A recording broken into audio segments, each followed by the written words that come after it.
باوقار علمی اجلاس کی مقرر خصوصی معروف و مشہور شخصیت اور ہمارے اس اجلاس کے مقرر خصوصی کی حیثیت سے جو تشریف لائے ہیں، ان کو دعوت دینے سے پہلے میں اپنے ناقص علمی کے ساتھ آپ کا تعارف آپ کے سامنے رکھنا چاہتا ہوں۔ آپ کا تعلق ہندوستان کا دل، ہندوستان کی راجدھانی دلی سے ہے۔ یہ وہ دلی ہے جس نے بڑے بڑے مفسر، محدث پیدا کیے۔ اس دلی شہر سے صرف ہندوستان ہی نہیں بلکہ دنیا کے کونے کونے میں کتاب و سنت کی دعوت عام ہوئی۔ اسی دلی سے تعلق رکھنے والی عرب و عجم کی ایک مشہور نامور علمی شخصیت شیخ عبدالحمید رحمانی رحمہ اللہ، جنہوں نے عرب و عجم میں اپنے علم کا لوہا منوایا۔ الحمدللہ اسی عظیم علمی شخصیت کے فرزند ہمارے درمیان موجود ہیں۔ آپ کا نام محمد رحمانی ہے، محمد رحمانی حفظہ اللہ، تنابلی مدنی حفظہ اللہ ہے۔ آپ نے ابتدائی تعلیم اپنے والد محترم عبدالحمید رحمانی رحمہ اللہ کے قائم کردہ ادارہ تنابل میں آپ نے فراغت تک تعلیم حاصل کی۔ اس کے بعد مزید تحصیل علوم کے لیے آپ نے مدینۃ المنورہ کی طرف رخ کیا۔ وہاں سے تعلیم مکمل کرنے کے بعد آپ بروقت جامعہ تنابل کے صدر ہیں، اور اسی طریقے سے آپ کے ماتحتی میں بہت سارے شعبے چل رہے ہیں، اور اس وقت جامعہ تنابل الحمدللہ منہجی اعتبار سے، دعوتی اعتبار سے، علم کی نشر و اشاعت کے اعتبار سے ترقی پر ہے۔ اللہ تعالیٰ سے ہم دعا کرتے ہیں اللہ تعالیٰ جامعہ تنابل کو مزید ترقی عطا فرمائے، حاسدین کے حسد سے اس کو محفوظ رکھے۔ میں شیخ محترم کو فضیلت الشیخ محمد رحمانی تنابلی مدنی حفظہ اللہ سے التماس کروں گا آپ تشریف لائیں اور قیمتی نصیحتوں سے ہمیں سرفراز فرمائیں۔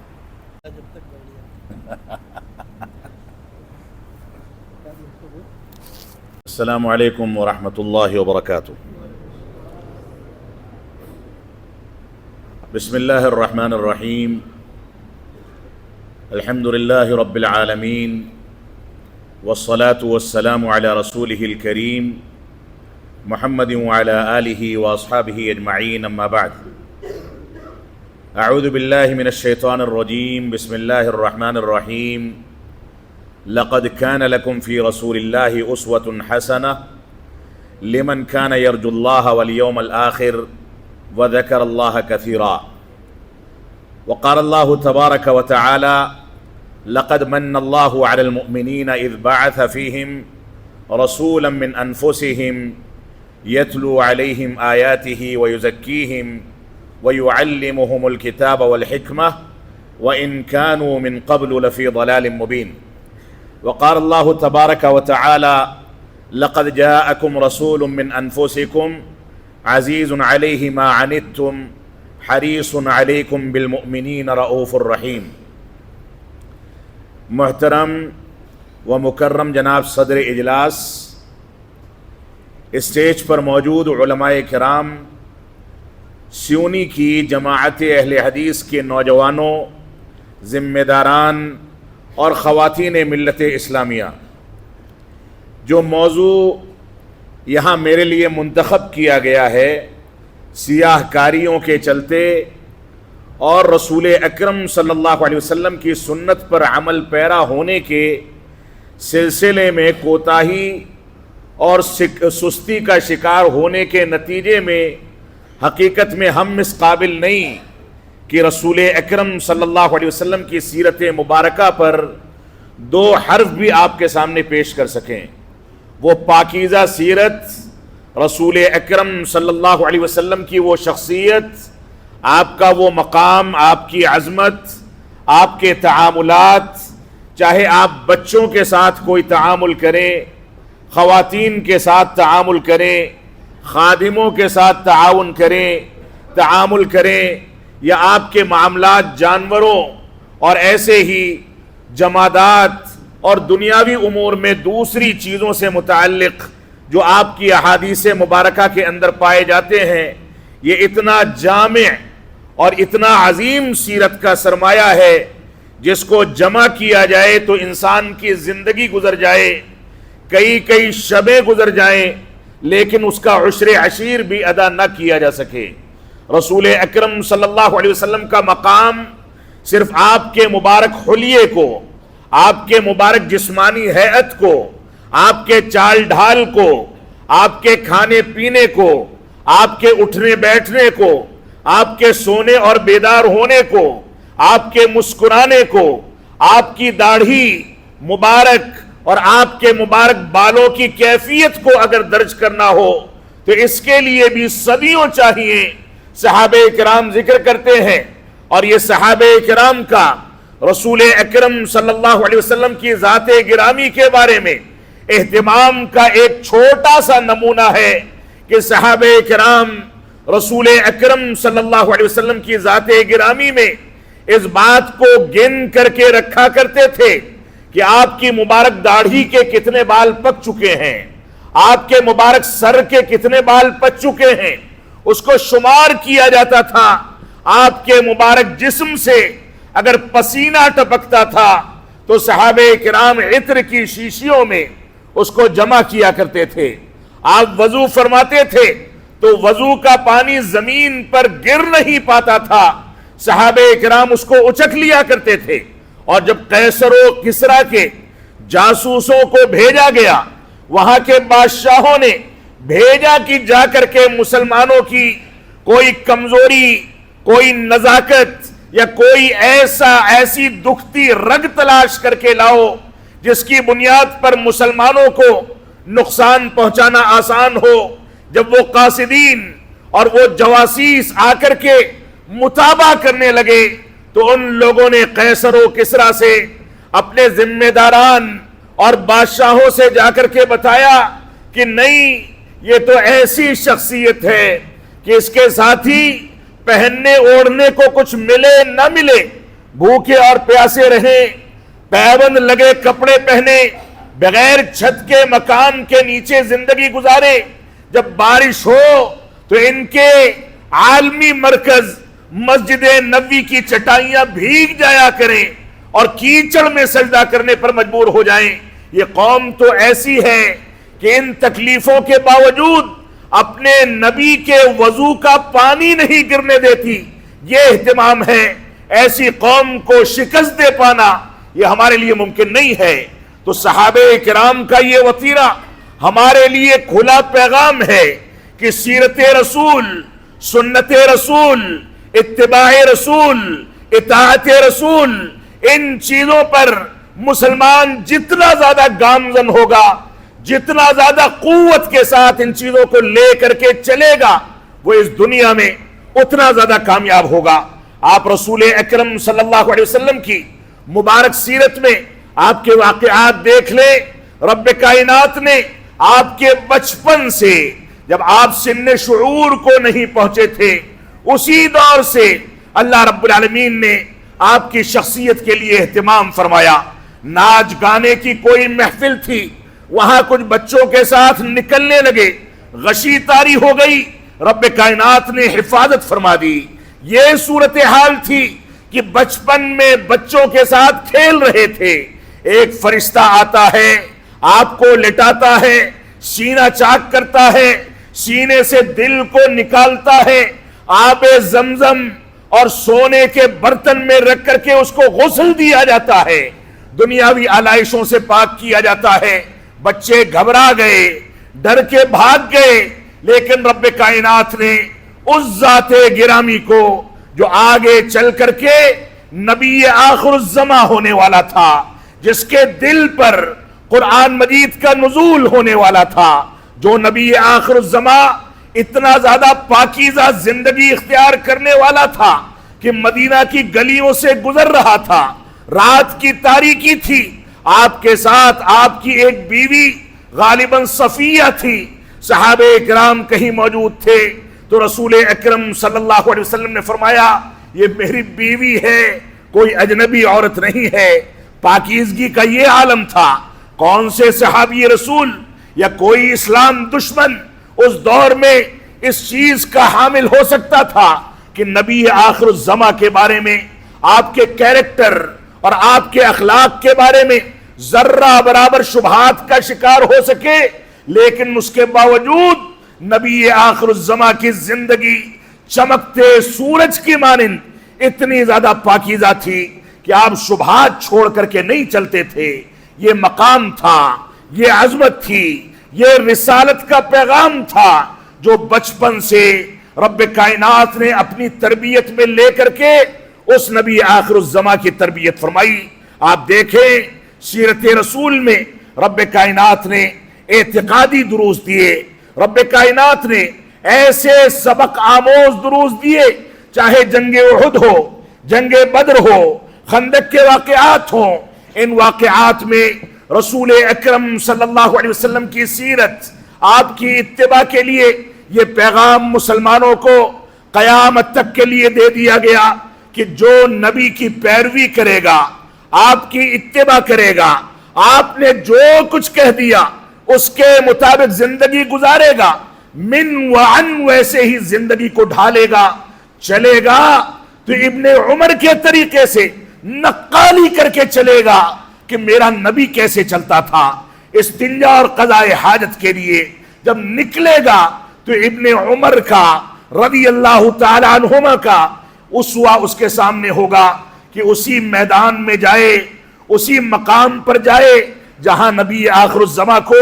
استنجا اور قضاء حاجت کے لیے دیکھا گیا ہے۔ یہ صورتحال تھی اتباع اور پیروی کی۔ یہ صورتحال تھی کہ صحابہ کرام کے گھروں میں 3 مہینے تک چولہا نہیں جلتا تھا، پہننے کے کپڑے نہیں ہوتے تھے، قاعدے سے زندگی گزارنے کا ساز و سامان نہیں ہوتا تھا، لیکن صحابہ کرام اتباع رسول کے لیے ایسے دیوانے تھے کہ جب احد میں رسول اکرم صلی اللہ علیہ وسلم نکلنے لگے، صحابہ کرام کے درمیان اس بات کا اعلان کیا گیا کہ احد کی جنگ مقام احد پر لڑی جائے گی۔ حنظلہ رضی اللہ تعالیٰ عنہ جو کہ غسیل الملائکہ قرار پائے، یہ مقام کسی دوسرے صحابی رسول کو نہیں دیا گیا۔ جب اعلان کیا گیا کہ مسلمان نکلیں اور جنگ احد کے مقام پر پہنچ کر کے کفار و مشرکین مکہ کا سامنا کیا جائے، تو حنظلہ نے یہ نہیں دیکھا کہ وہ اپنی نئی نویلی دلہن کی صحبت میں ابھی اسی رات میں آئے ہیں، انہوں نے ہم بستری کی تھی، ناپاک تھے، غسل جنابت کی ضرورت تھی، ویسے ہی نکل پڑے۔ جنگ احد میں لڑتے لڑتے قتال کرتے کرتے شہید کر دیے گئے۔ رسول اکرم صلی اللہ علیہ وسلم نے آ کر کے جب ان کی لاش کو دیکھا تو فرمایا یہ پانی کیسے پڑا ہے، ان کو کس نے غسل دیا ہے، یہ تو شہید ہیں، ان کو غسل کی ضرورت نہیں۔ تو آپ کو بتایا گیا کہ یہ جنابت کی وجہ سے رب کائنات نے ان کے مقام کو سامنے رکھتے ہوئے کہ نئی نویلی دلہن کو چھوڑ کر کے جنابت کی فکر کیے بغیر رسول کے پیغام کو لے کر کے یہ بندے خدا نکلا ہے کہ اللہ کی راستے میں شہید کر دیا جائے۔ یہ مقام تھا صحابہ کرام کا۔ رب کائنات کے حکم سے فرشتوں نے آ کر کے غسل دیا اور رسول اکرم صلی اللہ علیہ وسلم کو اطلاع دی گئی۔ یہ صورتحال تھی۔ تو جنگ احد میں یہ واقعہ پیش آیا کہ جبل الرمات پر صحابہ کرام متعین رہے، وہاں کھڑے رہے، دشمنان اسلام کو اس پہاڑی کے اوپر سے تیر پھینک پھینک کر کے ناکام بناتے رہے، لیکن ان لوگوں نے دیکھا کہ مسلمان مال غنیمت لوٹ رہا ہے۔ ان کے امیر نے منع کیا کہ اللہ کے نبی صلی اللہ علیہ وسلم نے یہاں سے اترنے سے منع کیا ہے، لیکن اس کے باوجود بعض صحابہ کرام اترے، اجتہادی طور پر یہ سمجھے کہ جب جنگ جیت چکے ہیں تو اتر کر کے مال غنیمت لوٹنے میں کون سا مذائقہ ہے۔ نتیجہ کیا ہوا؟ نبی آخر الزماں کے ایک فرمان کی مخالفت کے نتیجے میں جیتی ہوئی جنگ ہرا دی گئی۔ 70 سے زائد صحابہ کرام شہید کر دیے گئے، نبی آخر الزما کے دندان مبارک پر زخم آیا، آپ کے مبارک چہرے پر زخم آیا، صحابہ کرام نے احد کے مقام پر، احد کی پہاڑی پر ایک غار نما چٹان کے پیچھے آپ کو کھڑا کیا، ابو دجانہ آئے، دشمنوں کے حوالے اپنی پیٹھ کر دی، اور لوگ کہتے ہیں، سیرت نگاران بتاتے ہیں کہ پیٹھ کرنے کا مقصد کیا تھا؟ مقصد یہ تھا کہ اگر چہرہ کر کے دشمنوں کی جانب کھڑے ہوں گے تو تیر آتا ہوا دکھے گا، بھالا پھینکا جائے گا، اور فطری طور سے ایسا نہ ہو کہ کنارے ہو جائیں اور وہ جا کر کے پیارے حبیب جناب محمد الرسول اللہ صلی اللہ علیہ وسلم کو زخمی کر جائے۔ یہ فدائیت کی مثالیں اس قوم نے پیش کی تھیں جس قوم کی تعلیم اور جس قوم کے منہج کو لے کر کے آج یہاں آپ کے سامنے تعلیمات پیش کی جاتی ہیں۔ اگر ہم نے اس کو چھوڑ دیا، اس سے تساہل برتا، اس کے سلسلے میں غفلت کے شکار ہو گئے، تو سمجھ جائیں وہ تو صحابہ کرام تھے، معمولی سی خطا کے نتیجے میں ان کو سزا دی گئی، جیتی ہوئی جنگ ہرا دی گئی۔ ہم کون سی کھیت کی مولی ہیں؟ ہم نہ نمازیں صحیح سے پڑھیں، نہ تہجد کا قیام کریں، نہ قرآن مجید کو سمجھیں، نہ اسلام کے پیغام کو سمجھیں، ہر ایرے غیرے کے پیچھے اسلام کے نام پر جو جھنڈا اٹھا لے اس کے پیچھے دوڑ پڑیں، چاہے وہ صحابہ کرام کو گالیاں دیتا ہو، قرآن مجید کی تعویل کرتا ہو، احادیث کا انکار کرتا ہو، چاہے کوئی بھی جرم انجام دیتا ہو، ہم اس کے پیچھے اسلام کے نام پر اپنی روٹیاں سیکتے ہیں اور اسلام کو ہتھیار بنا کر کے دنیا کمانے کی فکر کرتے ہیں۔ تو ہماری حیثیت کیا ہے؟ ہم حکم رسول کی مخالفت دن و رات کریں اور اس کے باوجود یہ امید رکھیں کہ بابری مسجد نہ گرائی جائے، اس کے باوجود یہ امید رکھیں کہ ہمیں زد و کوب نہ کیا جائے، اس کے باوجود یہ امید رکھیں کہ ہمیں مسلمانوں کی حیثیت سے قبول کر لیا جائے۔ معاف فرمائیں گے، یہ ہماری خام خیالی ہے۔ ہم کو عزت و وقار چاہیے، تو یہ عزت و وقار دین کی بنیاد پر حاصل ہوتا ہے۔ اگر ہم کو عزت و وقار چاہیے تو اپنے دین کو 1400 سال پچھلے دور میں جا کر کے رسول اکرم صلی اللہ علیہ وسلم کے عہد مبارک سے، صحابہ کرام کے طرز استدلال سے، صحابہ کرام کے فہم سے 1400 سال پہلے کے دور میں، چاہے ہم کو کوئی متخلف اور پچھڑا ہوا کہے، چاہے ہم کو کوئی پرانی سوچ کا حامل کہے، لیکن دین کو سیکھنا ہے تو پیچھے بڑھنا ہوگا، پیچھے جانا ہوگا۔ دین کو سیکھنا ہے تو عہد صحابہ اور عہد رسالت میں پہنچ کر کے دین کو سیکھنا ہوگا۔ تو ہم نے دین کے ساتھ جتنا کھلواڑ کیا ہے، ہمارے گھر کی شادی بیاہ ہو تو جیسے بھی انجام دے دیں، ہماری تجارت اور کاروبار ہو جو بھی ضابطہ بنا لیں، پڑوس میں کوئی کچھ کر جائے ہماری 5 انگلیاں اس کی جانب اٹھی ہیں، زد و کوب کرتے ہیں، لان تان کرتے ہیں، اس کے بارے میں غلط انداز کے فیصلے کرتے ہیں، اس کا جینا حرام کرتے ہیں۔ یہ ہماری زندگی کا کل خلاصہ ہے۔ تو اگر عزت و وقار چاہیے تو دین کی جانب، سیرت رسول کی جانب رجوع کر کے ہم کو زندگی گزارنی ہوگی۔ اسی میں عزت ہے، اسی میں مقام ہے، اور اسی کے ذریعے سے ہم کو اس دنیا میں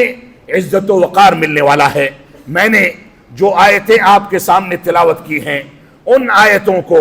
آپ کے سامنے پھر سے پیش کر کے میں چند چیزیں پیش کروں گا، اور اس کے بعد اس موضوع پر آؤں گا جو موضوع سیرت رسول کے مطالعے سے متعلق آپ کے سامنے پیش کرنا ہے۔ آج کے دور میں دشمنان اسلام جو غلط انداز کے افکار کے حامل ہیں، فتنوں کے شکار ہیں، اہل کلام اور اہل بدعت، یہ آج ہی کے دور میں نہیں، ہر دور سے، ہر ادوار سے یہ لوگ قرآن و سنت اور سیرت صحابہ اور سیرت نبوی کو اپنا ناجائز ہتھیار بنا کر کے مسلمانوں کو بیوقوف بنانے کا کام کرتے ہیں۔ آج کے دور میں بہت آسان ہے کہ آپ قرآن مجید کے کسی چیلنج کا جواب نہ دے سکیں تو کنارے ہو جائیں، لیکن قرآن کی انہی آیتوں کو غلط تعبیرات کے ساتھ لوگوں کے سامنے پیش کر کے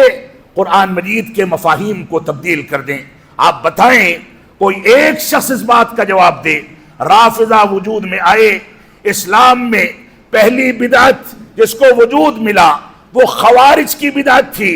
ذوالخویصرہ کی بدعت تھی، اور آج اسلام کو نقصان پہنچانے والی سب سے خطرناک بیماری، سب سے خطرناک فتنہ اسی ذوالخویصرہ کی اولادوں کا فتنہ ہے،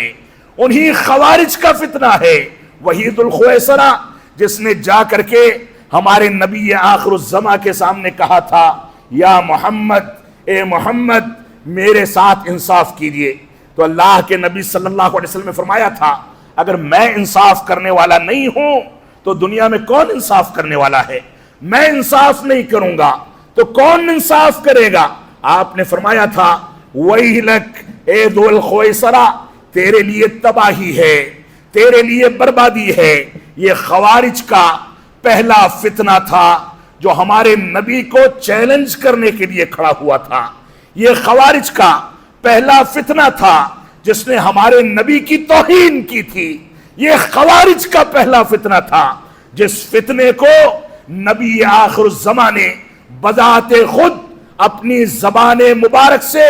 ہمیشہ کے لیے نیست و نابود کرنے کا پیغام دے دیا تھا، فرمایا تھا وَيْلَكَ تیرے لیے تباہی ہے۔ لیکن کون سے اسباب ہیں؟ اسی خوارج کے فتنے نے آج صحابہ کرام کی تنقیص پر ہم کو آمادہ کر دیا، صحابہ کرام کی توہین پر ہم کو آمادہ کر دیا، سیرت رسول کے نام پر اور قرآن و سنت کی آیتوں اور دلیلوں کے نام پر آج مسلمانوں کے درمیان ہم اہل کلام کے وتیرے کو، اہل کلام کے نظریات کو، باطل مواقف اور مختلف انداز کے فتنوں کو پیش کر کے ہم اسلام کی مکمل تعبیر تبدیل کر دیتے ہیں۔ جاہلوں کو سنتے ہیں، ڈاکٹروں کو سنتے ہیں، انجینئروں کو سنتے ہیں،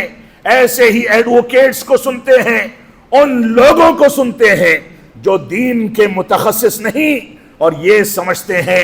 کہ ہم نے فتح یابی کا جھنڈا گاڑ دیا، ہم نے دین کو سیکھ لیا۔ معاف فرمائیں گے یہ دین کا تقاضا نہیں ہے۔ صحابہ کرام کا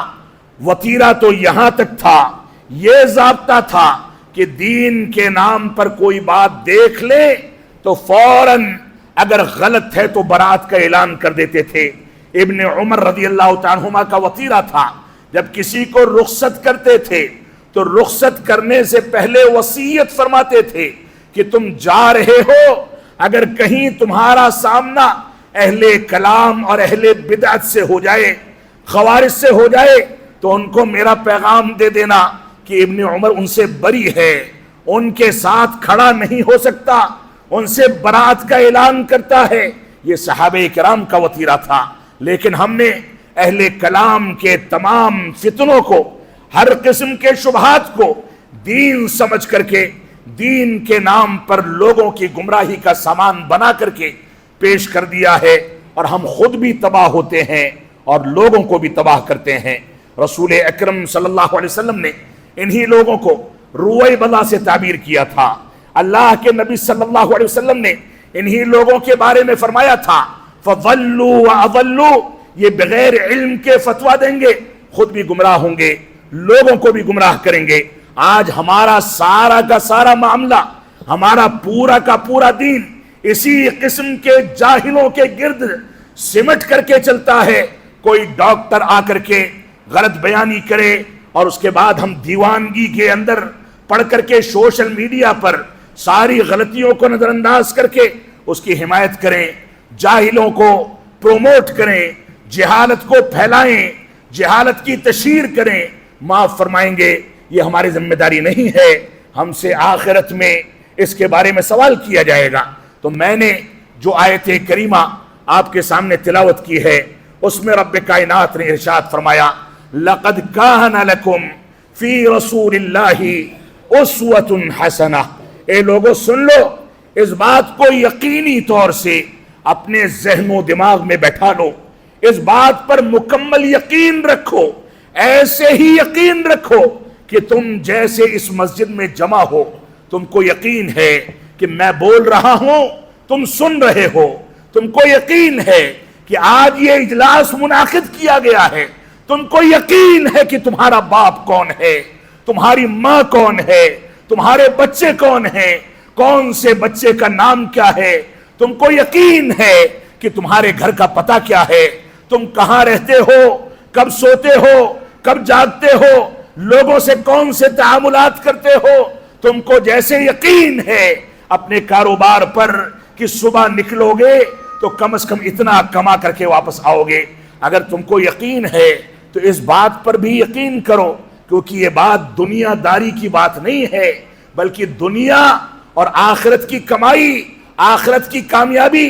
دونوں چیزوں کی بات ہے۔ فرمایا سن لو اے مسلمانوں، سن لو، تمہارے لیے رسول اکرم صلی اللہ علیہ وسلم کی زندگی میں اسوہ اور نمونہ رکھا گیا ہے،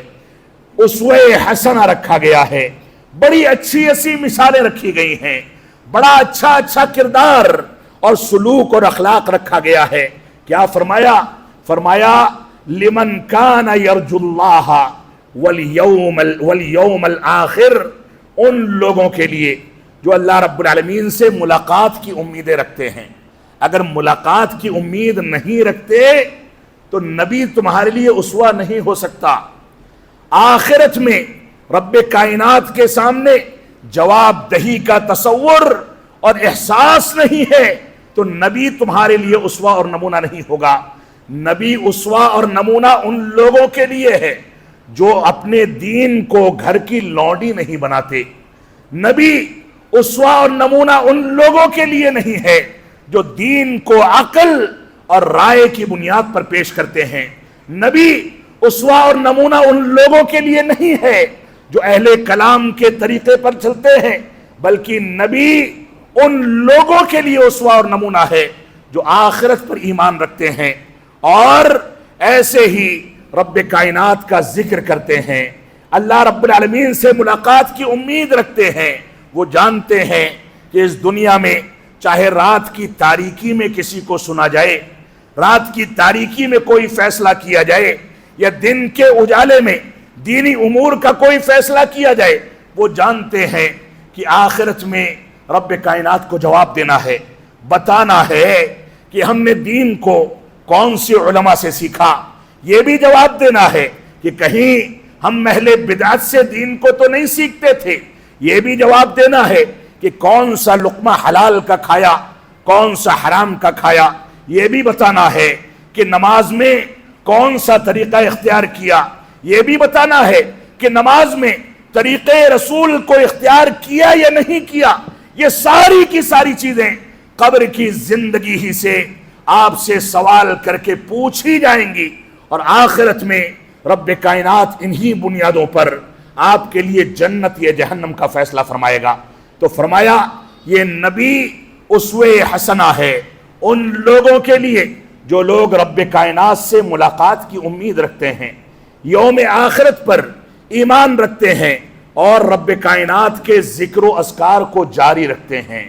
کثرت کے ساتھ اللہ رب العالمین کو یاد کرتے ہیں۔ وہ جانتے ہیں کہ ہماری صبح جو ہوتی ہے وہ اشہد ان لا الہ الا اللہ سے ہوتی ہے۔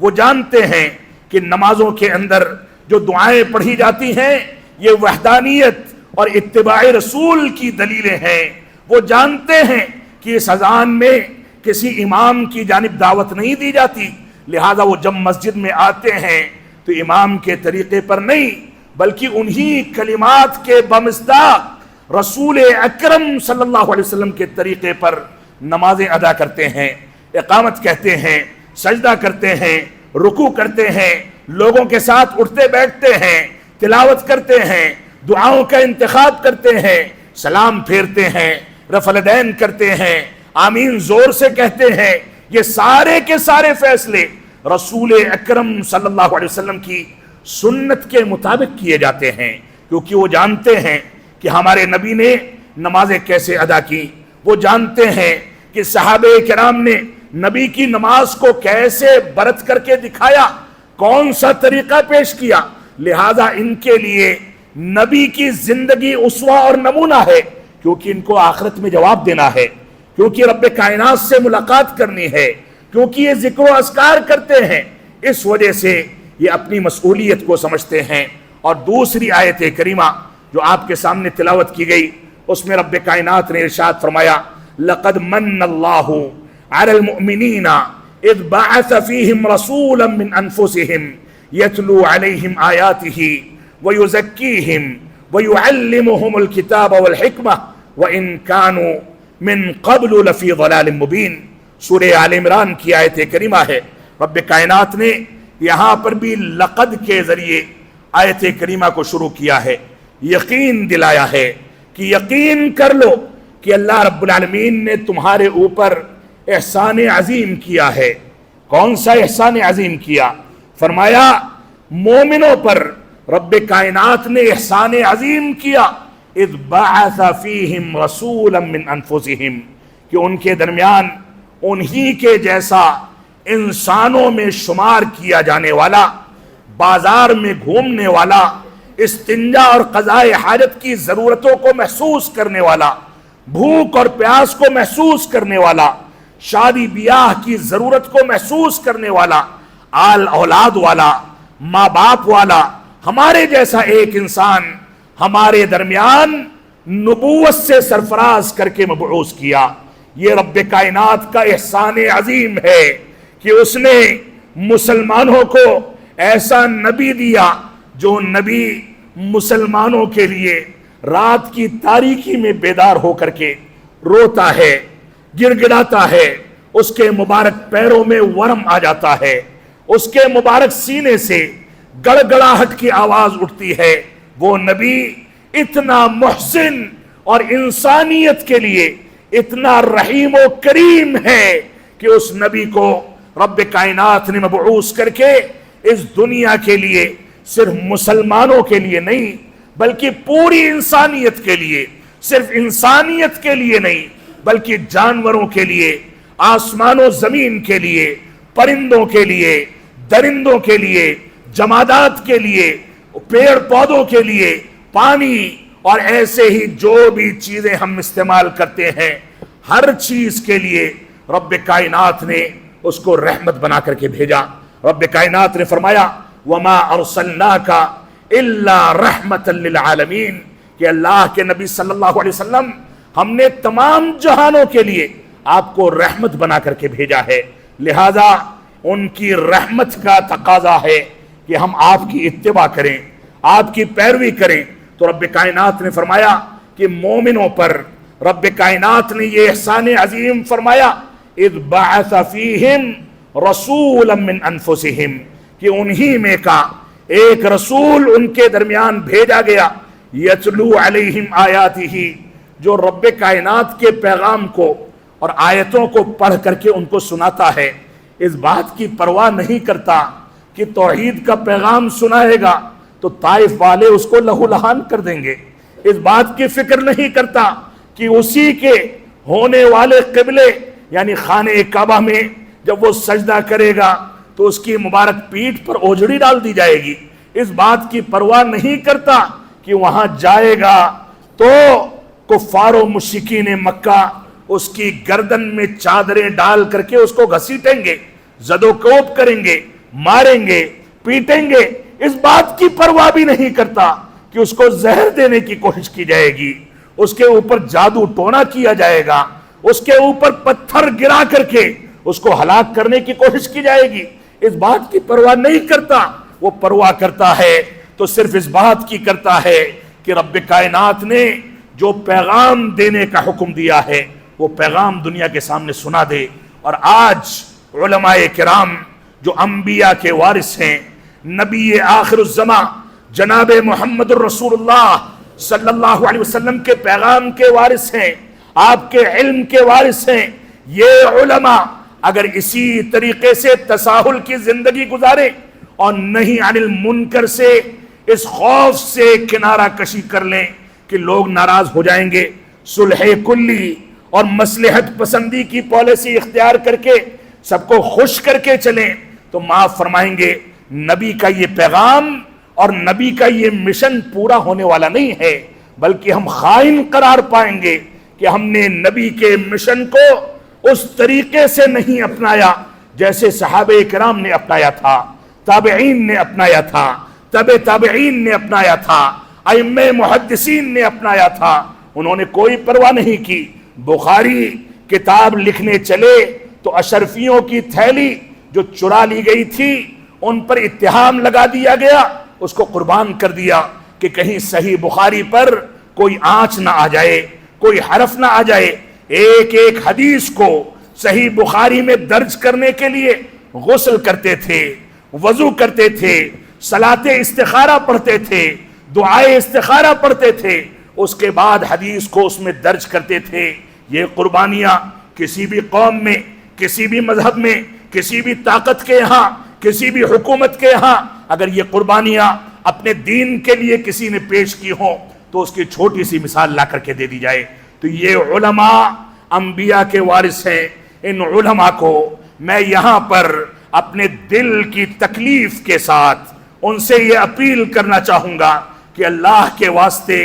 فتنوں کے اس دور میں غفلت کا شکار نہ ہو جائیں، امر بالمعروف جیسے انجام دیں ویسے ہی نہی عن المنکر کو بھی انجام دیں۔ تو رب کائنات نے فرمایا کہ یہ رب کائنات کا احسان عظیم ہے کہ اس نے مسلمانوں کے درمیان انہی میں کا ایک رسول بھیجا جو ان کے اوپر رب کائنات کی آیتوں کی تلاوت کرتا ہے، وَيُزَكِّيهِمْ ان کو تزکیہ دیتا ہے۔ کون سی بنیادوں پر؟ امر بالمعروف اور نہی عن المنکر کے فریضے کو انجام دینے کی بنیادوں پر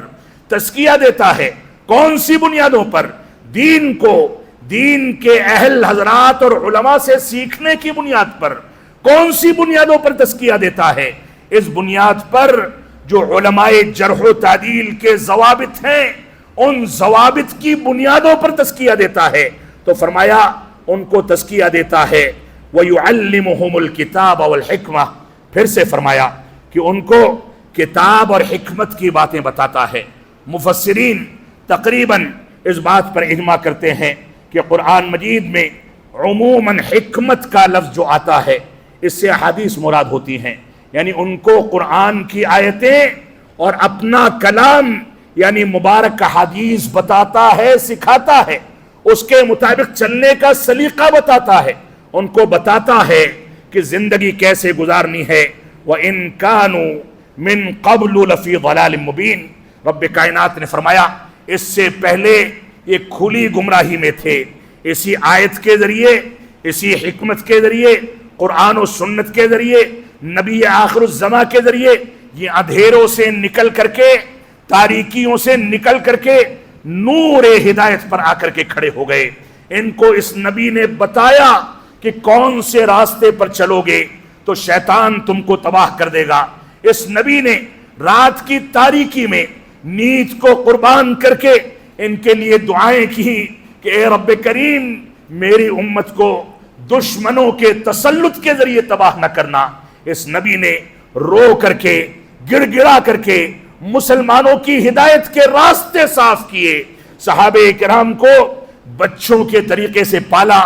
کندھے پر بیٹھا کر کے خطبات دیے، نمازوں میں گود میں اٹھا کر کے امامت کرائی، سواریوں پر بیٹھا کر کے درس عبرت دیا۔ اس نے صحابہ کرام کو پورے پیار و محبت کے ساتھ پالا۔ امہات المومنین کے ساتھ کون سا وتیرہ اختیار کیا؟ دوڑ کے مقابلے کیے، ہنسی مذاق کیا، بھوکا رہا، اور امہات المومنین کے گھروں پر کچھ کھانے کو نہیں ملا تو ان کی تسلی کے لیے اور رب کائنات کی رضامندی کے لیے کہہ دیا تب میں روزے سے ہوں، اب شام تک دیکھا جائے گا کچھ افطار نصیب ہوتا ہے یا نہیں ہوتا ہے۔ یہ نبی آخر الزماں تھا۔ اما عائشہ صدیقہ رضی اللہ عنہا کی روایت ہے، غالباً صحیح بخاری میں ہے، فرماتی ہیں جب نبی آخر الزماں مرض الموت میں مبتلا تھے، گھر میں ہماری طاقوں میں سے بعض طاقوں کے اندر جو یا کھانے کا کوئی سامان پڑا رہتا تھا، اسی کو پکا دیتے تھے، نبی کو کھلا دیتے تھے۔ لیکن مرض الموت میں یہ عالم ہوا کہ ہمارے گھر میں جو اور کھانے پینے کا سامان ختم ہو گیا تھا۔ فرماتی ہیں ایک یہودی پڑوسی تھا، اسلام دشمن تھا، اللہ کے نبی صلی اللہ علیہ وسلم کی ایک زرہ گروی رکھ کر کے 2 سا جو لیا گیا اور اس کے بعد نبی آخر الزماں کے کھانے پینے کا انتظام کیا گیا۔ آپ کو کون سی نعمتیں نہیں ملتی، کون سی نعمتیں کھانے پینے کے لیے دستیاب نہیں ہیں، لیکن ہمارے نبی نے بھوک اور پیاس میں زندگی گزاری ہے۔ ابو بکر صدیق نکلتے ہیں، عمر بن خطاب نکلتے ہیں، نکل کر کے کیا دیکھتے ہیں؟ اللہ کے نبی صلی اللہ علیہ وسلم دیکھتے ہیں یہ دونوں پریشان حالی میں نکل کر کے ادھر ادھر گھوم رہے ہیں۔ فرمایا بے وقت گلیوں میں کیوں نکلے ہو؟ ان دونوں نے کہا کہ اللہ کے نبی صلی اللہ علیہ وسلم گھر میں نہ کھانے کے لیے کچھ ہے نہ پینے کے لیے کچھ ہے، نکلے ہیں کہ کوئی سرمایہ دار مل جائے اور ہمارے کھانے پینے کا انتظام کر دے۔ تو اللہ کے نبی صلی اللہ علیہ وسلم پر ہمارے ماں باپ قربان جائیں، ہمارا کاروبار قربان جائے، ہمارا خاندان قربان جائے۔ آپ نے فرمایا تم دونوں کو جس چیز نے نکالا ہے اسی بھوک کی شدت نے مجھ کو بھی نکالا ہے، چلو رب کائنات کی نعمت تلاش کرتے ہیں۔ ایک صحابی رسول کے گھر گئے، انہوں نے بکری ذبح کی اور سالن بنا کر کے پیش کیا۔ جب لقمہ منہ میں ڈالتے ہیں تو کیا فرماتے ہیں؟ ثم لتسألن یومئذ عن النعیم، تم سے ان نعمتوں کے بارے میں آخرت میں سوال کیا جائے گا۔ یہ احساس تھا، یہ محتاجگی تھی، یہ لاچاری تھی جو ہمارے نبی کے اندر تھی۔ معاف فرمائیں گے یہ جذباتی باتیں نہیں ہیں، یہ قرآن و سنت کا سیرت رسول سے متعلق وہ پیغام ہے جو ہر مسلمان کو سمجھنا چاہیے۔ آج بڑا آسان ہے کہ سیرت رسول کے نام پر ہر مکتب فکر کو جمع کر دیا جائے، بڑا آسان ہے کہ سیرت رسول کے نام پر کوئی تنظیم بنا دی جائے، اس میں ان کو بھی بلایا جائے جو صحابہ کرام اور رسول اکرم صلی اللہ علیہ وسلم کے ساتھیوں کو گالیاں دیتے ہیں، ان کو بھی بلایا جائے جو دین کی تعویل کرتے ہیں، ان کو بھی بلایا جائے جو احادیث کا انکار کرتے ہیں۔ بھلا میرے نبی کی حدیث کا انکار کرنے والا، میرے نبی کے دوستوں کو مجروح قرار دینے والا اس قابل ہے کہ وہ سیرت رسول کے سین کے پہلے شوشے سے بھی وابستہ ہو سکے؟ اللہ کی قسم اس کو یہ حق بھی حاصل نہیں ہے۔ رب کائنات ہم کو قرآن و سنت کی پیروی کرنے کی توفیق عطا فرمائے۔ رب کائنات نے فرمایا لقد جاءکم رسول من انفسکم عزیز علیہ ما عنتم حریص علیکم بالمؤمنین رؤوف الرحیم۔ سورہ توبہ میں رب کائنات نے پھر سے لقد کے ذریعے آیت کریمہ کو شروع کر کے فرمایا اے لوگوں سن لو، یقین کی حد تک ذہن و دماغ میں اس بات کو بیٹھا لو کہ تمہارے درمیان تم ہی میں کا ایک رسول رب کائنات نے بھیجا، تم ہی میں کا ایک رسول آیا، عزیز علیہ ما عنتم، تمہاری تکلیفیں اس کو گرا گزرتی ہیں، تم تکلیف میں رہو، کوئی نقصان اٹھاؤ وہ نبی برداشت نہیں کر پاتا ہے۔ حریص علیکم، تمہاری آخرت کی کامیابی کے لیے، دنیا کی بھلائی کے لیے، پاکیزہ زندگی تم کو دینے کے لیے وہ تمہارے لیے حریص ہے۔ وہ چاہتا ہے کہ تم توحید کو سمجھو، وہ چاہتا ہے کہ تم اتباع رسول کو سمجھو، وہ چاہتا ہے کہ تم امر بالمعروف اور نہی عن المنکر کے فریضے کے مطابق زندگی گزارو۔ وہ تمہارے لیے حریص ہے کہ تم کامیاب ہو جاؤ دنیا میں، اپنے کاروبار میں۔ اسی لیے کاروبار کے ضوابط بتاتا ہے، وہ چاہتا ہے کہ تمہارے منہ میں کوئی حرام کا لقمہ نہ جائے جس کے نتیجے میں تم بیمار بھی پڑو اور اپنی عاقبت کو تباہ بھی کر لو۔ اس لیے وہ تمہارے لیے حریص ہے، تم کو حلال و حرام کی تمیز کے ضوابط بتاتا ہے۔ وہ بتاتا ہے کہ تم کو چلنا ہے تو کیسے چلنا ہے، وہ بتاتا ہے کہ تم کو دیکھنا ہے تو کیسے دیکھنا ہے، وہ بتاتا ہے کہ جب تم چلو تو تمہاری نگاہیں کہاں رہیں، وہ بتاتا ہے کہ جب چڑھائی پر چڑھو تو زبان پہ کون سے کلمات رہیں، وہ بتاتا ہے کہ کہ جب ڈھلان پر اترو تو کون سے کلمات اور اوراد کو اختیار کرو، وہ تم کو یہاں تک بتاتا ہے کہ استنجا کرنے کے آداب کیا ہیں، قضاء حاجت کے آداب کیا ہیں، آب دست کے آداب کیا ہیں، وہ تم کو بتاتا ہے کہ تمہاری صحت کون سے آداب کے ساتھ لیٹو گے تو برقرار رہے گی، وہ بتاتا ہے کہ پانی پینے کے آداب کیا ہیں، کھانا کھانے کے آداب کیا ہیں، وہ بتاتا ہے کہ ہم بستری کے آداب کیا ہیں، وہ بتاتا ہے کہ ماں باپ کے ساتھ سلوک کیسا کیا جائے، بڑوں کی تعظیم کیسے کی جائے، چھوٹوں پر شفقت کیسے کی جائے، وہ بتاتا ہے کہ خاندانوں کو جنت نشان کیسے بنایا جائے، وہ بتاتا ہے کہ دنیا میں ایسی چیزوں سے بچو جو تمہاری تباہی کا سامان ہے۔ تو رب کائنات نے فرمایا حریص علیکم، تمہارے لیے بڑا حریص ہے، بہت حریص ہے، بڑا لالچی ہے کہ تم کسی تباہی میں نہ پڑ جاؤ، تم کسی ایسی چیز کو دعوت نہ دے دو جو تمہاری تباہی کا سامان بن جائے۔ اور اس کے بعد فرمایا بالمؤمنین رؤوف الرحیم، اور مومنوں کے لیے نہایت شفیق اور نہایت مہربان ہے۔ مہربان ہے تبھی تفصیل سے گفتگو کرتا ہے، مہربان ہے تبھی تم کو بتاتا ہے کہ کس انداز کی زندگی گزارنی ہے، مہربان ہے تبھی تم کو سلیقے حیات سکھاتا ہے۔ تو اس آیت کریمہ میں بھی رب کائنات نے واضح کر دیا۔ قعقاع اوسی رحمت اللہ علیہ ایک بہت مشہور عالم دین گزرے ہیں، ان سے کسی نے پوچھا کہ قل لنا شیئا عن الجنہ، کہ ہم کو جنت کے بارے میں کوئی بات بتا دیجئے، یشوقنا الیہا، جس بات کو سن کر کے ہم جنت کے حریص ہو جائیں، جنت کا شوق پیدا ہو جائے۔ تو کتنا خوبصورت جواب دیا، فرمایا فیہا رسول اللہ صلی اللہ علیہ وسلم، رب کائنات ہم سب کو رسول اکرم صلی اللہ علیہ وسلم کی صحبت نصیب فرمائے، آپ کے ساتھ بیٹھنے کا موقع نصیب فرمائے۔ فرمایا جنت میں سب سے زیادہ شوق پیدا کرنے والی جو نعمت ہوگی وہ یہ ہوگی کہ جنت کے اعلیٰ مقام پر ہمارا نبی موجود ہوگا۔ اسی بنیاد پر ہم چاہتے ہیں کہ نبی کی سیرت کو اپنائیں، نبی کا اتباع کریں، نبی کی پیروی کریں، نبی کی سنت کو اپنائیں،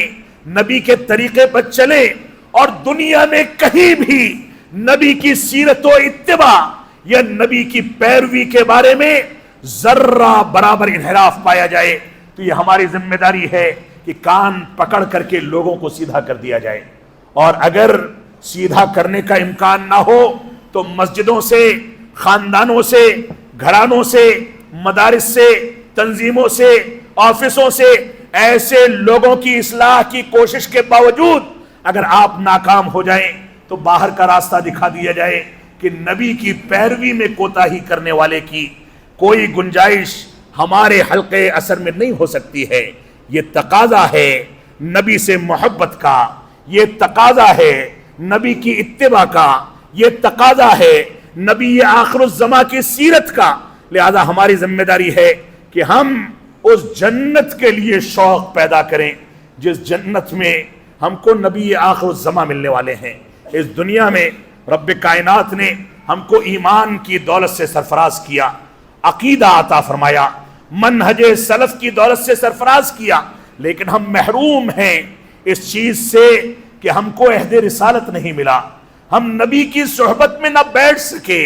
نہ اس سے کچھ سیکھ سکے، لیکن نبی نے اپنے تبرکات سنت رسول اور سیرت رسول کی شکل میں جو چھوڑے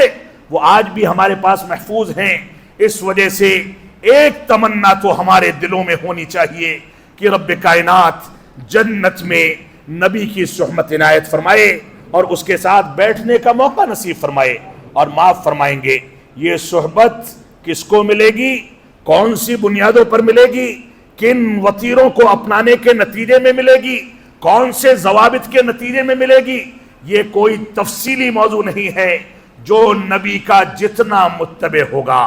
جتنا محبت کے تقاضوں کی تکمیل کرنے والا ہوگا، وہ نبی سے اتنا قریب جائے گا۔ اور یہ مرحلہ جنت میں پہنچنے کے بعد نہیں شروع ہونے والا، بلکہ یہ مرحلہ پہلے ہی شروع ہو جائے گا۔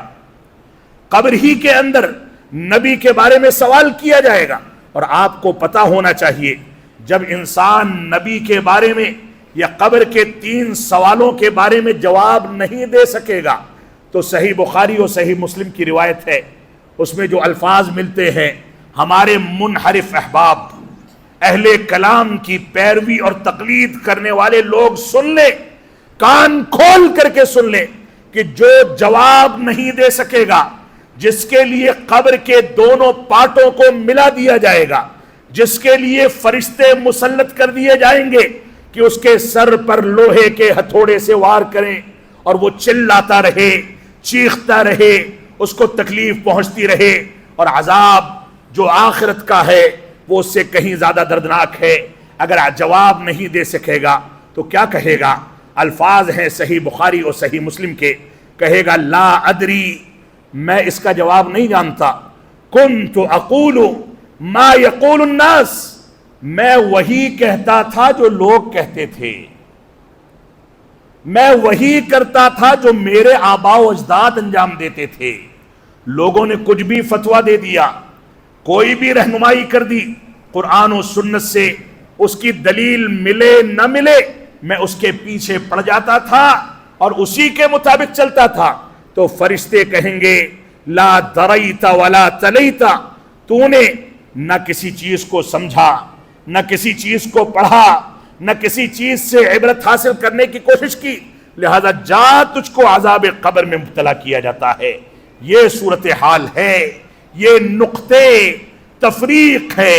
کہ جو لوگ دنیا میں قرآن و سنت اور فہم صحابہ کی مانیں گے وہ قبر میں ثابت قدمی کے ساتھ جواب دے سکیں گے، اور جو ایرے غیرے کی باتوں کے پیچھے پڑ کے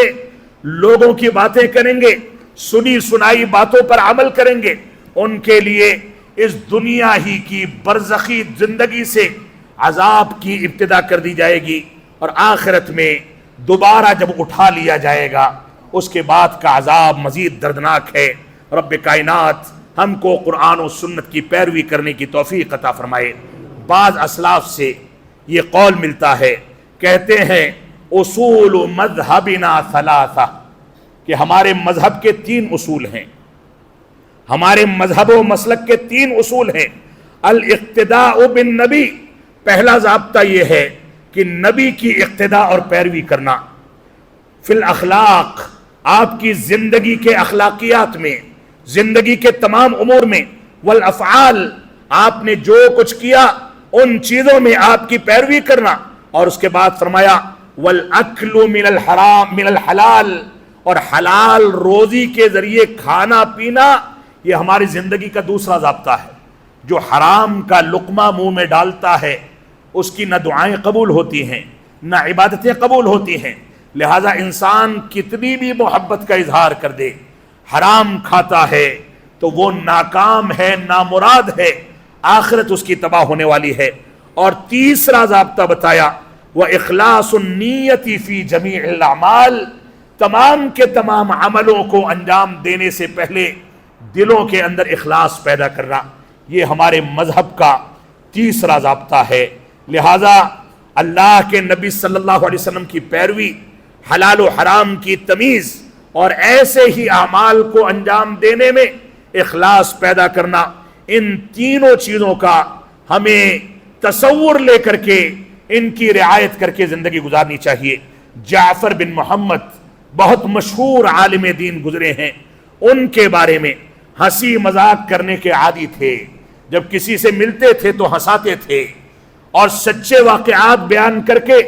لوگوں کے چہروں پر مسکراہٹ لاتے تھے، خود بھی تھے، ہنستے تھے، کھیلتے تھے، لوگوں کے ساتھ ہنسی مذاق کرتے تھے۔ لیکن اسلاف امت کہتے ہیں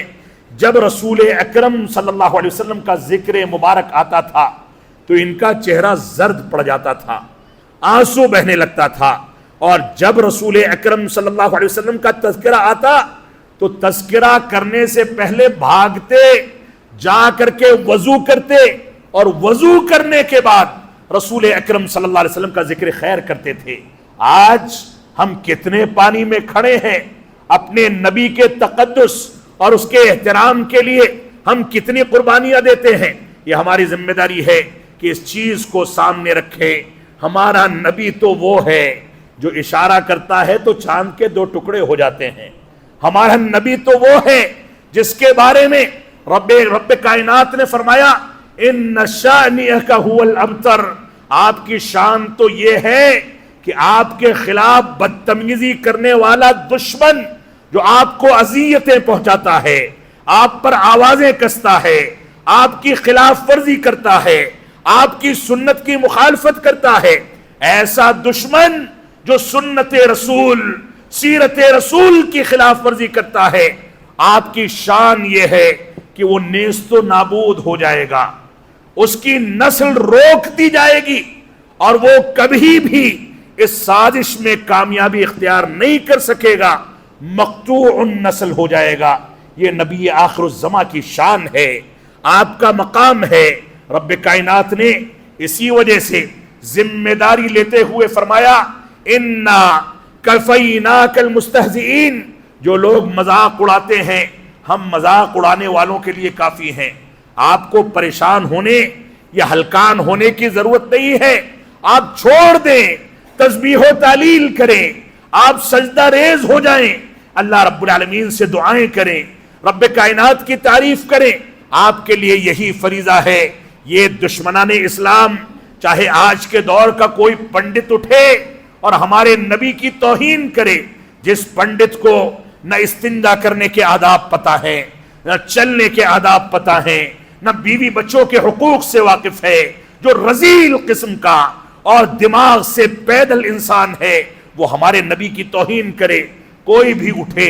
کوئی بھی کسی بھی انداز کی بات کرے، ہمارے نبی کی شان میں کوئی فرق نہیں پڑنے والا، کیونکہ ہمارے نبی کو سراجم منیرہ کہا گیا ہے، چمکتا سورج اور دمکتا چاند کہا گیا ہے. رسول اکرم صلی اللہ علیہ وسلم کو روشن چراغ کہا گیا ہے. یہ ہمارے نبی کی شان ہے. لہذا ہمارے نبی کے بارے میں اس انداز کی چیزوں سے ہم کو بچنا چاہیے جو نبی کی پیروی کے بارے میں، آپ کی اتباع کے بارے میں، آپ کی سیرت کے بارے میں کسی انداز کی غلط بات پر مبنی ہو. رسول اکرم صلی اللہ علیہ وسلم کا یہ عالم تھا کہ جب آرام کرتے تھے تو مبارک پیٹھ پر چٹائی کے نشانات پڑ جایا کرتے تھے. جب خندق کے موقع سے اللہ کے نبی صلی اللہ علیہ وسلم کو صحابہ کرام نے آ کر کے اپنے کرتے اٹھا کر کے دکھایا کہ ہم نے بھوک اور پیاس کی شدت کے نتیجے میں اپنے پیٹوں پر پتھر باندھ رکھے ہیں، تو اللہ کے نبی صلی اللہ علیہ وسلم نے اپنا مبارک کرتا اٹھایا. ان لوگوں نے تو ایک پتھر باندھا تھا، ہمارے نبی نے 2 پتھر باندھ رکھے تھے. یہ عالم تھا بھوک اور پیاس کا، بھوک اور پیاس کی شدت کا. وہ نبی کدال چلاتا تھا، خندق کھودتا تھا، صحابہ کرام کو پیار کرتا تھا، صحابہ کرام کا ساتھ دیتا تھا، ان کو دلاسا دیتا تھا، بھوک کو برداشت کرتا تھا، پیبند لگے کپڑے پہنتا تھا. بھوک اور پیاس میں اما عائشہ صدیقہ رضی اللہ تعالیٰ عنہ کے بقول کہتی ہیں کہ ہمارے گھر میں ایک بار چاند دیکھتے تھے، دوبارہ چاند دیکھتے تھے، تیسری بار چاند دیکھتے تھے،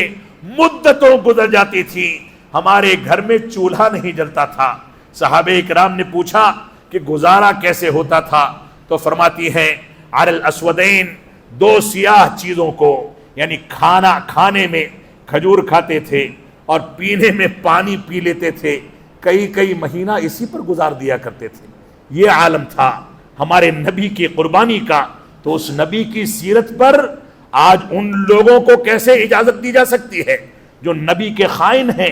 نبی کی سیرت کے مجرم ہیں، جو سنت رسول کے منکر ہیں، جو حجیت رسول کے منکر ہیں، حجیت حدیث کے منکر ہیں. ان لوگوں کو سیرت رسول کے نام پر لوگوں کو جمع کرنے کا موقع دیا جائے اور ہمارے سیدھے سادھے لوگ جا کر کے اس میں شرکت کریں، معاف فرمائیں گے. یہ مجرمانہ اقدامات ہیں. رب کائنات ہم کو ان چیزوں سے محفوظ رہنے کی توفیق عطا فرمائے. آپ دیکھیں رسول اکرم صلی اللہ علیہ وسلم کی زندگی میں کون سا ایسا وطیرہ ہے جس کا احساء کر کے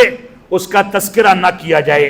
بچوں کے ساتھ آپ کا وتیرہ کیا تھا، خواتین کے ساتھ کون سا تعامل تھا، نوجوانوں کے ساتھ کون سا وتیرہ تھا، بوڑھوں کے ساتھ کون سا وتیرہ تھا، اور ایسے ہی غیر مسلموں اور کفار کے ساتھ آپ کون سے حقوق کا اختیار کرتے تھے. یہ ساری کی ساری تفاصیل ہیں سیرت کے دروس سے متعلق. اگر ایک ایک گوشے کو لیا جائے تو صدیاں گزر جائیں گی، لیکن اس کا حق ادا نہیں کیا جا سکتا. رب کائنات ہم کو قرآن و سنت کی پیروی کرنے کی توفیق عطا فرمائے. میں اپنے اصل موضوع کو سمیٹتے ہوئے آپ حضرات کے سامنے سیرت رسول کے مطالعے کے بارے میں چند ضوابط کا تذکرہ کرنا چاہتا ہوں کہ سیرت رسول کا مطالعہ کیسے کیا جائے. کیا ہر کسی کی کتاب کو پڑھ لیا جائے؟ کیا ہر کسی کے خطاب کو سن لیا جائے؟ کیا کسی سے بھی سیرت رسول کا درس لے لیا جائے؟ معاف فرمائیں گے، یہ سیرت رسول کے تقاضوں کے خلاف ہے. بنیادی طور سے ایک ضابطہ ہمارے سامنے یہ ہے کہ اسلام کی حقیقت کو سمجھنے والا اور اس کے مکمل منہج پر کی پیروی کرنے والا، منہج کو سمجھنے والا ہی سیرت رسول کے مطالعے کا حق رکھتا ہے.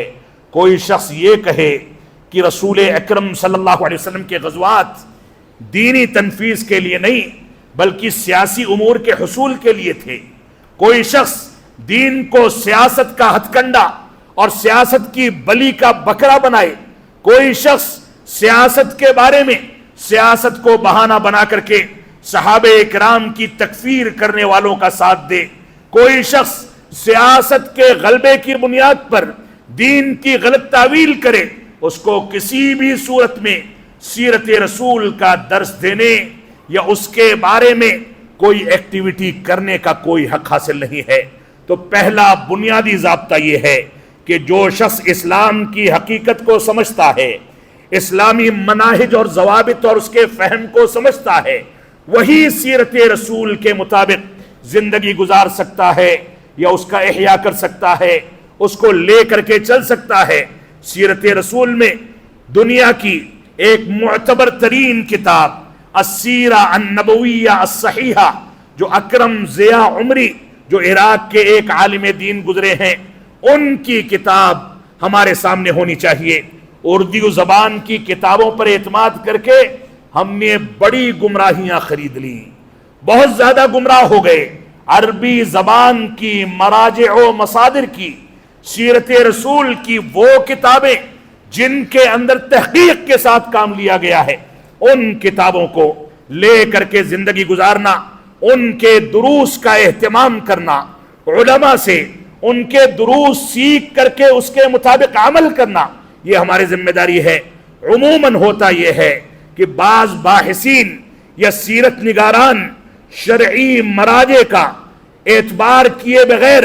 اس کو نظر انداز کر دیتے ہیں اور سیرت کی ناقابل اعتماد روایتوں کو جمع کر کے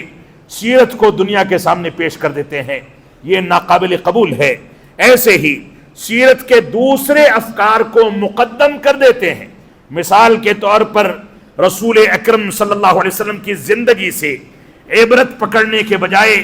جن لوگوں کے دلوں میں چور ہوتا ہے وہ سیرت کے جہاد کے پہلو کو غلط انداز سے پیش کر کے لوگوں کو ابھار کر کے امن و سلامتی کے قیام کے بجائے بدامنی پھیلانے کا کام کرتے ہیں. یہ بھی رافضہ اور قبر پرستوں کا وتیرہ ہے کہ اپنی خواہشات کے مطابق، جذباتیت کے مطابق، اپنی عاطفت کی پیروی کرتے ہوئے سیرت رسول کے الٹے سیدھے دروس جو ناقابل اعتماد ہوتے ہیں ان کو پیش کرتے ہیں اور لوگوں کو گمراہ کرتے ہیں. سیرت رسول کو سمجھنے کا دوسرا ضابطہ یہ ہے کہ جذباتی چیزوں کو تلاش کر کے اور اس کی بنیاد پر سیرت رسول کا مطالعہ نہ کیا جائے، بلکہ جذباتیت جہاں آئے اپنے نفس کے تزکیے کے لیے،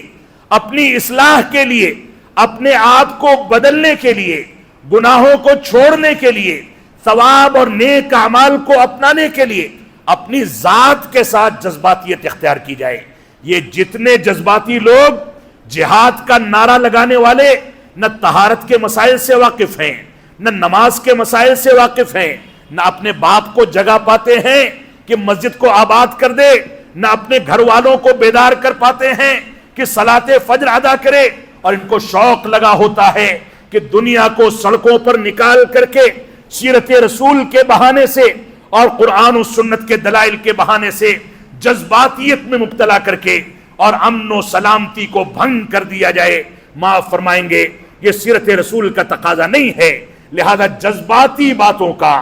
فیصلہ کرنا،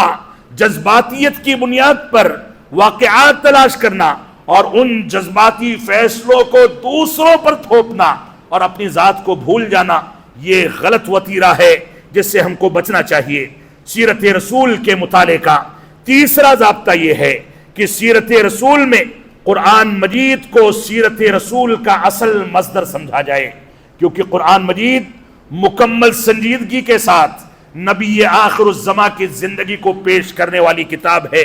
اللہ کے نبی صلی اللہ علیہ وسلم کے بارے میں اما عائشہ صدیقہ رضی اللہ تعالیٰ سے کسی نے سوال کیا کہ آپ کے اخلاق کریمانہ بتا دیں، تو فرمایا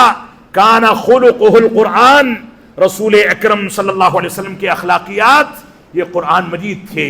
قرآن مجید نے توحید کی جو تعلیم دے دی آپ اس کو اپناتے تھے، اتباع رسول اور سیرت رسول کا جو مفہوم پیش کر دیا اسی کے پیغام کو دنیا کے سامنے عام کرتے تھے۔ بڑوں کی قدر و منزلت، چھوٹوں پر شفقت، کھیتی باڑی کا طریقہ، چاند سورج کے حقائق، زمین کے حقائق، دنیا میں رہنے کا طریقہ، دنیا میں سیر و تفریح کرنے کے آداب، یہ ساری کی ساری چیزیں رسول اکرم صلی اللہ علیہ وسلم کی سیرت کے اندر موجود ہیں، اور قرآن مجید خود ان کی جانب اشارے کرتا ہے یا تفصیل کے ساتھ گفتگو کرتا ہے۔ لہذا سیرت رسول کو سمجھنے کے لیے سب سے بنیادی طور پر اصل مصدر اور مرجع قرآن مجید کو بنایا جائے اور اسی کی بنیاد پر سیرت رسول کا فہم تیار کیا جائے۔ اس کے فوائد کیا ہیں؟ قرآن مجید سے سیرت پڑھیں گے تو گمراہی کا امکان نہیں ہے، قرآن مجید کی تلاوت کریں گے تو عبادت بھی ہے، سیرت کو سیکھنے کے دروس بھی ہیں۔ لہذا قرآن مجید اور اس کی قابل اعتماد تفاسیر کے ذریعے سیرت کا مطالعہ کریں، کیونکہ یہی بنیاد ہے اور اسی کی بنیاد پر برکتیں حاصل ہوتی ہیں۔ چوتھا ضابطہ سیرت رسول کو سمجھنے کا یہ ہے کہ سیرت میں صحیح خبروں اور صحیح احادیث اور صحیح واقعات اور بالخصوص عقیدے کے باب میں صحیح واقعات پر اعتماد کیا جائے، انہی کو اختیار کیا جائے، کیونکہ عموماً کچھ لوگ ایسے ہیں جو اس کی رعایت نہیں کرتے، جذباتی باتیں سیرت کے نام پر پیش کرتے ہیں۔ لہذا عقیدے کو درست کرنے والی اور منہج کی تعلیم دینے والی باتوں کو اپنایا جائے، اس کے مطابق زندگی گزاری جائے۔ سیرت رسول کو سمجھنے کا پانچواں ضابطہ یہ ہے کہ عقل کے حدود کو محدود کیا جائے، عقل کے حدود کو شرعی تناظر میں اس بات کا خیال رکھا جائے کہ عقلوں پر زور دے کر کے سیرت رسول کو نہیں سمجھا جا سکتا۔ سیرت رسول کا مرجع و مصدر قرآن و سنت اور صحابہ کرام کا فہم ہے۔ اپنی عقل پر زور دے کر کے اس کو اسی حد تک سمجھا جا سکتا ہے جس حد تک محدثین اور علماء کرام نے بعض واقعات کی تعین کے لیے اس کے زمانوں کی تحدید کر کے ان کی تقدیم و تاخیر کا کام کیا ہے۔ احد کا واقعہ کون سے سن میں پیش آیا، اس کے بعد کون سے واقعات پیش آئے، بدر کا واقعہ کب پیش آیا، سیرت نگاران اور محدثین کرام سنوں کے لحاظ سے ان چیزوں کی تعین کر کے اپنی عقلوں کا استعمال کرتے ہیں اور واقعات کی تقدیم و تاخیر کرتے ہیں، لیکن نصوص سے، دلائل سے کوئی سمجھوتا نہیں کرتے۔ لہذا عقلوں کو محدود کیا جانا یہ بھی سیرت رسول کو سمجھنے کا اور بیان کرنے کا ایک ضابطہ ہے۔ شیخ الاسلام علامہ ابن تیمیہ رحمۃ اللہ علیہ فرماتے ہیں الحدیث التی ینقلها کثیر من الجہال لا ضابط لها، بہت سارے جاہل جو احادیث نقل کرتے ہیں شریعت میں اور سیرت میں، اس کے کوئی ضابطے نہیں ہیں، وہ اپنی مرضی سے اس کو بیان کر دیتے ہیں۔ اور اس کے بعد شیخ الاسلام نے ان کے جھوٹ کو پکڑنے کے بارے میں تفصیل کے ساتھ گفتگو کی ہے۔ کہ ہم اپنے فہم کے ذریعے ان کے جھوٹ کو کیسے پکڑیں، کون سے ضوابط کے ذریعے ان کی تردید کریں، ان کو جھوٹا ثابت کریں، وہ تفصیلی گفتگو ہے، میں اس گفتگو میں نہیں جانا چاہتا۔ چھٹا ضابطہ سیرت رسول کو بیان کرنے اور اپنانے کے بارے میں یہ ہے کہ سیرت رسول کو بیان کرنے والا عربی زبان کے اسالیب سے واقف ہونا چاہیے۔ یہ آج کے دور میں جو گورکھ دھندا چل گیا ہے، آپ عربی زبان میں سورہ فاتحہ کا ترجمہ نہیں کر سکتے، اذان و اقامت کا ترجمہ نہیں کر سکتے، عربی زبان کے اسالیب اور قواعد سے واقف نہیں ہیں، اور جو علماء بیچارے بیٹھ کر کے عربی زبان سکھائیں ان کو بے وقوف سمجھا جائے، ان کی تردید کر دی جائے، ان سے کہا جائے یہ پرانے دور میں سوچنے والا انسان ہے، یہ متخلف ہے، یہ جاہل ہے۔ ان کے بارے میں خود مسلمان غلط پروپیگنڈا کر کے ایسے لوگوں کو پروموٹ کرے جو عربی زبان سے واقف نہیں ہیں، ان کی زبان سے کوئی فتویٰ نکل جائے تو ایسا لگتا ہے کہ زبان رسالت سے نکلا ہے، ان کی زبان سے کوئی بات نکل جائے تو ایسا لگتا ہے وہ حرف آخر ہے، نعوذ باللہ من ذالک۔ یہ جاہل ہیں، گمراہ کرنے والے اور گمراہ ہونے والے، جن کو زبان رسالت سے فضلوا واضلوا کا سرٹیفکیٹ دے کر کے گمراہ کرنے والے اور گمراہ ہونے والے قرار دیا گیا ہے۔ لہذا ایسے لوگوں سے بچنا ہماری ذمہ داری ہے۔ تو ایک ضابطہ یہ ہے کہ عربی زبان کے اسالیب سے، عربی زبان کی دقائق سے، عربی زبان کے قواعد اور گرامر سے جو لوگ واقف ہیں وہی سیرت رسول کا درس دے سکتے ہیں، جاہلوں کے حوالے نہیں کیا جا سکتا، کیونکہ عربی زبان میں اتنی باریکیاں اور اتنی دقتیں ہیں کہ ایک حرکت بھی تبدیل کر دی جائے تو پوری کہانی بدل جاتی ہے، پورے معانی تبدیل ہو جاتے ہیں۔ لہذا جو واقف نہیں ہے وہ اس کا حق ادا نہیں کر سکتا۔ ساتواں ضابطہ سیرت رسول کو سمجھنے کا یہ ہے کہ شرعی اصطلاحات کو لازم پکڑا جائے۔ علماء نے جو شرعی اصطلاحات ذکر کر دی ہیں، انہی اصطلاحات کی بنیاد پر کسی چیز کو دنیا کے سامنے پیش کیا جائے،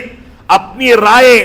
اپنی عقل اور اپنی فکر کی بنیاد پر کوئی نئی اصطلاح ایجاد کرنے کی اجازت نہیں ہے، بلکہ اسلاف امت کے ضوابط اور اصطلاحات کے مطابق انسان آگے بڑھے گا۔ ایسے ہی سچی جذباتیت کا خیال رکھا جائے، جذباتیت جو انسان کو بے نمازی ہونے کے باوجود قتل و خوریزی تک پہنچا دے، ایسی جذباتیت جو انسان کو مسجدوں کے سے دور رکھے لیکن مسجدوں کے تحفظ کے لیے سڑکوں پر نکال دے، یہ جذباتیت سچی جذباتیت نہیں ہے، کیونکہ جو رسول کا متبع ہوتا ہے، رسول سے محبت رکھتا ہے، امام شافعی فرماتے ہیں ان المحب لمن يحب مطیع، جو جس سے محبت کرتا ہے اس کی اطاعت و فرمانبرداری کرتا ہے۔ لہذا ہم جذباتیت کے پیچھے دیوانے نہ ہو جائیں، بلکہ سچی جذباتیت کو سامنے رکھ کر کے فیصلہ کیا جائے۔ نواں ضابطہ یہ ہے کہ اللہ کے نبی صلی اللہ علیہ وسلم کے جو حقوق ہیں ان کو ادا کیا جائے، ان حقوق کے ساتھ وفاداری کی جائے، آپ کی پیروی کی جائے، آپ کی اتباع کی جائے، آپ کے طریقے کے مطابق چلا جائے، آپ سے محبت رکھی جائے، آپ کی سنت کی ترویج کی جائے، آپ کی نصرت و مدد کی جائے، آپ کا ذکر آئے تو درود بھیجا جائے، آپ کے دوستوں سے دوستی اور دشمنوں سے دشمنی رکھی جائے، آپ نے جو طریقہ بتا دیا اس کے مطابق زندگی گزاری جائے، تو رسول اکرم صلی اللہ علیہ وسلم کے حقوق کے ساتھ وفا کی جائے اور آپ کے بارے میں غلو اور بے وفائی سے اجتناب کیا جائے۔ یہ رسول اکرم صلی اللہ علیہ وسلم کا فرمان ہے، لا تطرونی کما اطرت النصارى ابن مریم، اے لوگو سن لو، مجھ کو ویسے نہ بڑھا چڑھا دو جیسے ابن مریم کو عیسائیوں نے بڑھا چڑھا دیا، خدا کر دیا، رسول تھے، نبی تھے۔ اور ایک واقعہ مجھ کو یاد آتا ہے، عرب دنیا کے کسی ملک میں ایک شوہر یعنی ایک مرد پکڑا گیا، پولیس نے اس کو گرفتار کیا۔ جرم کیا تھا؟ جرم یہ تھا کہ اس نے اپنی بیوی کو قتل کر دیا تھا۔ محبت اتنی شدید تھی بیوی کے ساتھ کہ اس کے جسم کی بوٹیاں بنا کر کے